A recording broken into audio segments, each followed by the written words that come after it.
که از سوی سازمان و اعضای آن مطرح میشد، این گونه القاءات در زمینه سازی برای آشوب‌های خیابانی مؤثر بود. اکبری نماینده دادستان تهران در ادامه پنجمین جلسه دادگاه رسیدگی به اتهامات برخی محرکان و طراحان اغتشاشات بعد از انتخابات به قرائت کیفرخواست انفرادی عین پرداخت. در این کیفرخواست آمده است عین مسئول آیتی کمیته اطلاع رسانی و تبلیغات ستاد انتخاباتی میم بوده است و بعد از انتخابات فعالیت‌های گسترده اینترنتی را به منظور به جریان انداختن اغتشاشات انجام داده است. ما ناخواسته وارد سناریو سازی های راهبران اصلی این اغتشاشات برای اشاعه انقلاب مخملین با توسعه شایعه مخدوش بودن انتخابات که در نتیجه آن زیر سوال بردن نظام شده بودیم. امثال من باید به کجا بگوییم که تنها تومه های کوچک برای این شکارچیان بزرگ بودیم؟ جناب آقای قاضی،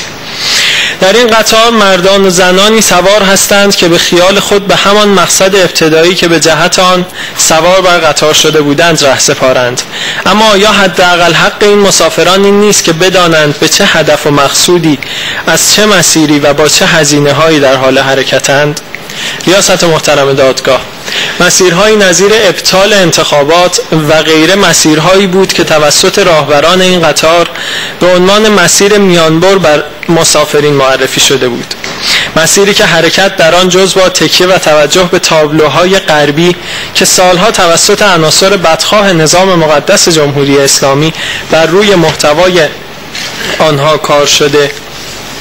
و چه هزینه ها که به پای آنها ریخته نشده، با عناوینی زیبا نظیر به اشتراک گذاشتن اخبار سایت فیسبوک و به اشتراک گذاشتن ویدیوها سایت یوتیوب و چندین و چند تابلوی خوشرنگ و آب دیگر میسر نبود.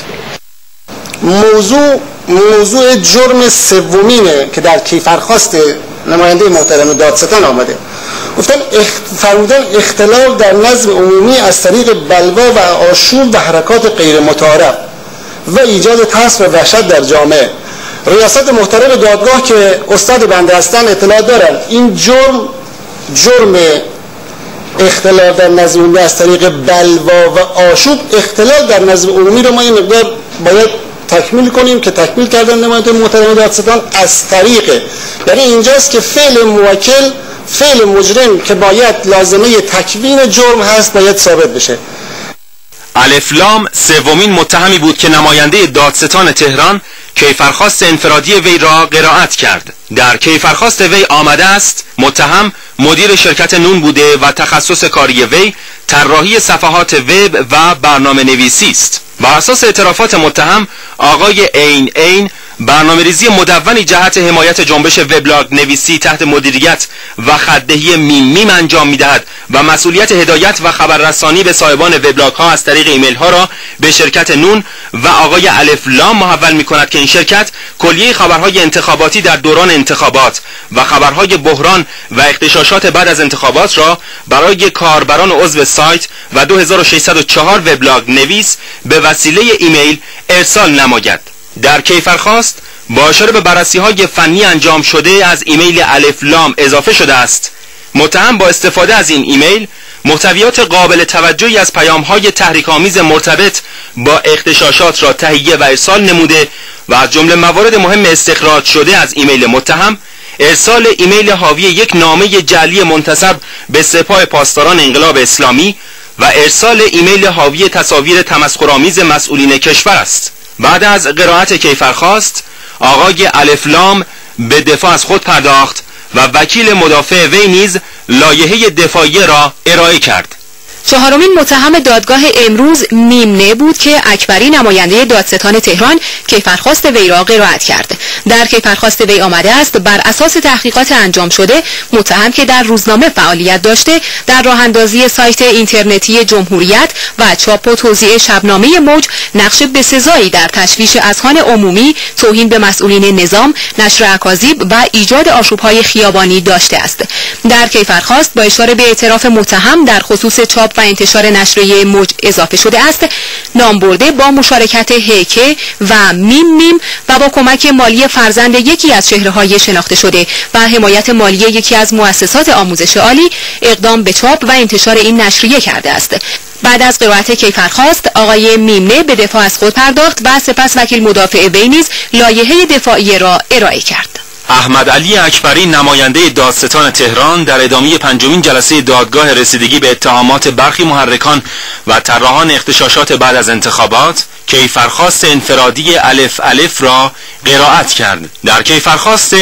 الف با اشاره به رشته تخصصی وی در زمینه برق و اقدامات وی در فضای مجازی برای راه اندازی طرح شبکه خاموشی سبز آمده است، متهم با برقراری ارتباط اینترنتی با افراد به سازماندهی گروهی به نام هسته فنی خاموشی سبز اقدام می‌نماید. این هسته متشکل از 10 نفر با آیدی های معلوم بود که هر کدام وظیفه خاص خود را به عهده داشتند. این طرح که در واقع طرح فریب وزارت نیرو و مدیریت توزیع برق بود، با هدف اخلال در نظم و امنیت عمومی و مقابله با حکومت انجام شد. در ادامه کیفرخواست اضافه شده است متهم برابر مستندات موجود با ارسال ایمیل هایی به سایر اعضا در هسته فنی خاموشی شبکه اظهار داشته اجرای این طرح و تکرار آن موجب ویران شدن پایه های نظام می شود و این در حالی است که وی در طول 3 سال فعالیت اقتصادی خود موفق به عقد 26 قرارداد با وزارت نیرو و شرکت های تابعه و وابسته شده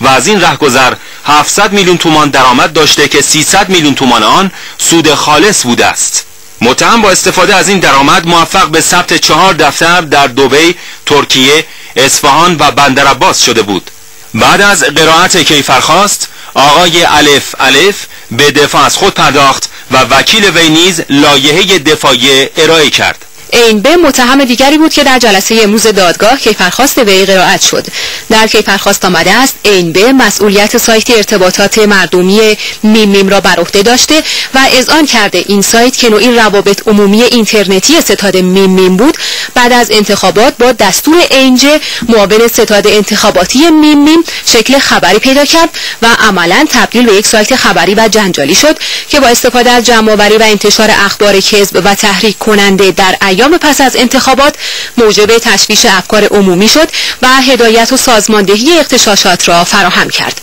در کیفرخواست خاطر نشان شده است ستاد انتخاباتی میم به صورت کامل بر فعالیت‌های این سایت نظارت و اشراف داشته و در بررسی‌های فنی انجام شده از 2 عدد رایانه دستی متهم، مقدار قابل توجهی کلیپ و فیلم در جهت تخریب نظام و یک نامه جعلی که از طرف وزیر وقت کشور نوشته شده کشف شده است. بعد از قرائت کیفرخواست متهم به دفاع از خود پرداخت و سپس وکیل مدافع وی نیز لایحه